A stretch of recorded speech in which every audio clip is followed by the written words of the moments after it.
We've seen him more times than any other speaker at a Crypto Dunner Club event in history. He's one of my favorite people on the planet. He is the creator, co-founder, and genius behind Going Public. He is sober living his best life. He's got two of the most amazing, coolest fucking kids I've ever met on the planet. He's Darren motherfucking Marble. I love you, brother. That's why I came, man, just to see you. Oh, that's it? Of course, man. Fuck, this was the shortest interview ever. Thank you. This is it. No, it's great to be here, man. Thanks for having me on your podcast. Came out to Vegas, brought some of your people. I'm ready for the craps table with you, dude. Hit the craps table tonight? Yeah, we're going to do the small, tall, and all, aren't we? Let's fucking crush it, baby. Let's do it, man. So, Going Public, what's going on? We're having a great time, man. We debuted this show after years of putting it in development, and the mission of this series is to democratize access to startup investments. And we thought, what better way to democratize access than to feature founders in a series where the viewers of the show could invest in those companies while they watch. Through Issuance, right? Issuance is a tech company, so there's a number of components that are put together. But you have your own broker-dealer, right? It's correct. We have a broker-dealer. We have now a tech platform through Issuance. But it's a show where we're following the stories of founders raising capital. And at any point during any episode, if you like one of the deals, you can participate. You can click to invest and buy shares for $100, $500. So it's Shark Tank on steroids. Precisely. And our vision is for this show to be bigger than Shark Tank. We streamed season 1 on a platform called entrepreneur.com. We are about to announce a new distribution deal with a tier 1 financial media company that is chock full of investors. Listen, nobody watches this anyhow. Just tell us who it is. Can't tell you yet. No, come on, seriously. I got tier 1 financial, like one of the companies you would be shocked if they were to lean into a show like this. God, Jesus. I mean, who could that be? Well, you're going to have to wait to find out. But can you give us like clues, like in Hangman, where like we get the first letter and the last letter? It's a multi-billion-dollar give us just financial the first services conglomerate. Just give us the first letter. I can't. Does it start with a Z? It's between A and Z, and it's not A or Z. So you got 24 choices. Oh, shit. But it's big, and ultimately, Chris, this show is going to end up... By the way, for the viewers that will really want to know which company we're talking about, DM me. I will give you the information privately. Make them pay, dude. It's valuable. It's hit me on my OnlyFans page. I bet you do have an OnlyFans, don't you? I'm actually putting one up right now just for this. I'll be your first, whatever you call it. I'll be your first client. And by the way, don't sign up for my OnlyFans. There are no skin flicks. All right, so you got a new distribution network partner. Yep. They are, from all indications, pretty huge. Yeah, they're solid. You're going to get more viewers. How are you going to get new companies to find? How do you find new companies? Like Shark Tank has lines of people audition. Yeah. Shout out to all the people that are auditioning for that idiot show. Look, Shark Tank's a great show, right? I had Robert Herjavec do a keynote at a conference I co-founded a few years back. I'm a fan of Shark Tank. I like Robert. Most people. Robert's a good guy. But its time has come to maybe an end, right? That show's been around for a long time. Judges are getting older. Maybe it's time for Lori Organier to do her own show. And the people are demanding access, right? They're demanding access. So how do we get deal flow? Well, this is a show where the companies we feature can raise capital from anybody globally over the age of 18. So anybody who views globally? the show, global. Oh, I thought it was just the U.S. The investor can be anywhere around the world.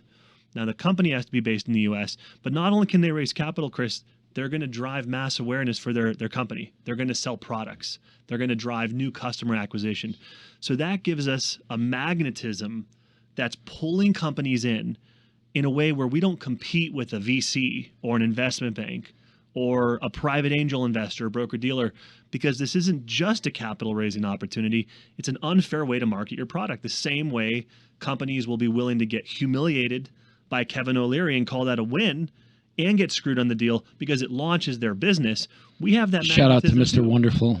I love the whole boating story of you and your wife one summer. That guy's a loser. Let's call it a spade. Shots fired. Yeah, shots fired. Kevin O'Leary. We'll be socializing the hell out of that. Here's why. Kevin O'Leary is kind of the face of Start Engine, which is a platform that's become an expert. How's that platform doing, by the way? Well, listen, they've raised a lot of money for themselves. I don't know how much money they've raised for the startups, but Kevin O'Leary is the face of that platform, and that's a platform that does little to no due diligence, which is a signal that Kevin O'Leary doesn't care about the investors who are buying shares in companies on that I platform. bet you Kevin O'Leary cares about Kevin O'Leary. Kevin O'Leary definitely cares about Kevin O'Leary. The guy's all about getting cash in stock for himself. And hey, he's been really successful. But, that's why Shark Tank will never do what we're doing, because they don't really care about the little guy. They don't care. I will say this one is thing. about rich getting richer. You got to give Cuban mass props, because what he's doing with his new pharmaceutical company, Huge like, legacy for that guy. Huge, great. But it's also a signal that Mark Cuban is on his way out of Shark Tank. And the minute that guy leaves, news? Guess what? No one cares about Kevin O'Leary. No one cares about Damon John. They care about Mark Cuban. He's holding that thing together. This is like a house of cards. You get Mark Cuban to leave, there goes Shark Tank. It's over. All right. So are you looking for companies to talk to? All the time. Yeah. We're looking for revenue-generating businesses, diverse or underrepresented founders, companies that have deals where the little guy, the everyday American, the retail investor globally, has a shot at earning a return on their investment, right? Now, investing in startups is hard. It's notoriously difficult. VCs lose 9 out of 10 times. So if we are doing a good job at casting this show, we will present a handful of opportunities where the deals are life-changing. Who's your favorite company that you've had on the show so far? We had a company in season 1 called Hammett. This is a luxury woman's leather handbag company. And when we signed them to be featured in the Going Public series, they were doing $30 million in top-line revenue. Damn. So if we stop right there, we have a magnet that others don't. That company would never do an equity crowdfunding campaign on Start Engine. That's the last place they'd list their deal along with 100 other junk deals. But they came and they wanted to be a part of our show because this is a professional production. In fact, it's a multi-million-dollar production. All right, let's talk about something important. Sean Merriman was just in here talking about his new MMA league. Sure. If you and the founder of Start Engine could get in a ring together and do a pay-per-view, would you take that fight? I like Howard Marks. He's been good to me. I'd kick his ass if we were in a fight. Oh, shit. I'm a little bit younger. I'm a little more spry. Hey, he's got more money than me, but I'd beat him up, right? All right. And Howard, if you're listening, I'm not trying to beat you up, but, Chris put me on the spot. I actually think he's trying to beat you up. I would Howard. bet on myself in that match. I think, Howard, unless you're a big sissy, you should take the fight. We should pay-per-view the hell out of the thing. To an audience of shout zero, out, right? shout out to Jake Paul. We'll be pay-per-viewing it with his team. That's the last guy I would fight. I have a lot of respect, by the way, for Jake and Logan. Those guys are real fighters. Jake and Logan promote the hell out of it. Big Make fans. like $50 million. Yeah. All right, it's I lean towards Logan. Coming this spring. You'll see the MMA fight of the year. Let's do it, dude. Going Public versus Start Engine. It'd probably be 3 people in the audience, but that's something. I'll be honest with you. It's the pay. You're one. It's the pay-per-view we're going to make bank on. Well, maybe not. All right. So, what is some of the things that you're going to do in the next 6 to 12 months that are going to shock the world, disrupt the world we live in? Look, we're going to get this show on broadcast television, which is where it deserves to be. So I'm calling it now. We're going to end up doing a distribution deal in the near future with an NBC, ABC, CBS, Fox, or even Amazon. Do you guys hear this shit? That's where it's going. NBC, pay attention. Don't fall asleep in the back Listen, there, okay? One of these networks is going to lean in. This is an idea whose time has come. And by the way, it's been an idea that's been pitched 1,000 times by thousands of the wrong people that didn't understand the mechanics of online capital raising, don't understand the rules and regulations around Reg A plus, Reg CF. These are the capital raising tools that make it legal for us to put a company in our show, marketing their investment broadly and permitting the everyday American or retail investor to invest while they watch. We've solved for that. So no one else, has solved this puzzle. And, founders often get criticized, Chris, when they say, well, we have no competition. Most investors would say, well, this is a founder that doesn't know what they're talking about. Shout out to Elizabeth Holmes. She was in a league of her own, okay? A league of her own. We have no competition right now. We don't. There is no show like ours. There's not another easy show, doing what you guys did. And it's because we put 5 years of time into it. So I'm a guy who's willing to play the long game. My co-founder. Shout out to the team at FinCEN that got him approved. We're FINRA. Or FINRA. FINRA is the regulator that oversees and regulates broker-dealers and exchanges. And we have a broker-dealer that's been approved by FINRA, which is a huge signal of our credibility and kind of doing it right. Will you be targeting Nancy Pelosi to invest in some of the companies on your show? Because she's pretty I'm good at targeting picking Nancy winners. Pelosi to get as far away from this series as possible. Oh! The Shout out to the greatest stock the investor of all shenanigans time. going on with Pelosi and Congress people in general, it needs to stop, right? It's embarrassing that we're here in the U.S. and all of our elected officials are profiting Corrupt. off of inside information. It's an embarrassment. It needs to stop. Nancy, by the way, there is a opportunity for you to get in the cage with Darren one day too. That's a no. But I will go to your MMA fight with Nancy, and I'll be the one of them. Oh! That fight, by the way, would draw an audience. I'll be honest with you. I think we could sell that one out on pay-per-view. I bet she's more fierce than you'd expect. She's a risk taker, dude. I think she's. Look at her. She's I think she's a man eater. Shout out to all the men she's eaten before. Shout out to my buddy Trumpy. Your buddy Trumpy. Yeah. All right. So the show's doing good. You're doing good. The family's doing good.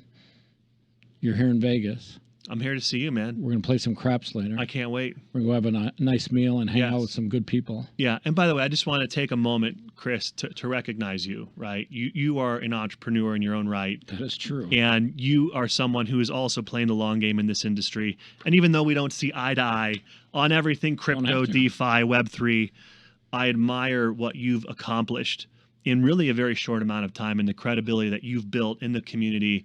And to be putting together a podcast like this and a dinner, not just once, but regularly, you've kind of shout out to the 141 times before this. The 141 times. So you're someone Remember that I really did admire. the NASDAQ? Amazing. That was fun. The fact that NASDAQ let you in there to do an event was an accomplishment in and of itself. So you passed all the hurdles and the KYC AML, which is impressive. Yeah. But it's a sign. It's an indication that you're someone who knows how to go from 0 to 1, and I'm just really proud of you, man. What do you look for when you look in an entrepreneur? What are some of the things? Because when you invest in a company, you got to invest in the people that are behind it, because those are the ones that are going to make it or break it. Let me tell you what I look for personally, because I'm an investor. I'm not a super angel. I don't invest in 20 deals a year, but I invest a couple times a year. Now, what I look for, I ask founders 2 questions. Have you quit your job? And are they committed? And have you quit drinking?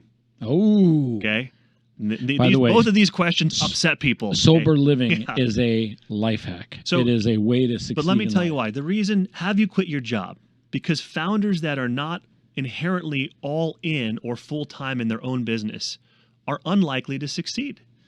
There's too much risk for me to put my dollars into a founder. It's the Napoleon Bonaparte that's half complex. in, okay? And this is spoken You've as got someone to burn the ships. I used to be the half in guy, and it was only when I made the move that my business started taking off. Okay, you don't know what you're capable of and what you're willing to do to keep the dream alive and jump from vine to vine until you're completely 100% dependent on yourself.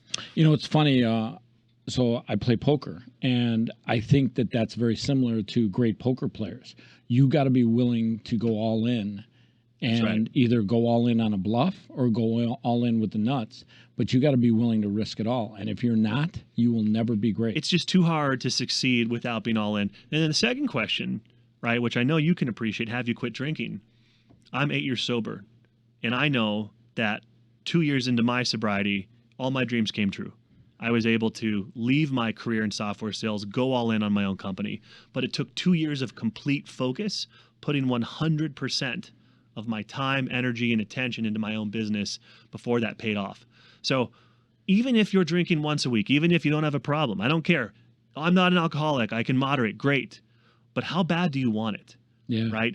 And if there's something in your business or someone's business, it's not going exactly where it should be, or you're not exactly where you want to be as a founder. Well, I challenge people. I say, quit drinking for 90 days. Well, here's the funny thing is sober living is a way to, you can be sober, not just by not drinking alcohol, but you can get sober by getting a lot of the addictions other than alcohol out of your system. Some people are addicted to porn. Some people are addicted to gambling. Sure. By the way, shout out to all my buddies at the craps table. I'll see you in a few hours.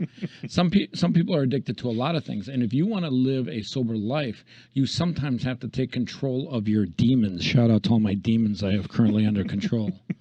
Dude, you're absolutely right. I mean, if you do get those fact. demons under control, right? You can live a life that is majestic, beautiful, masterpiece. This is absolutely true.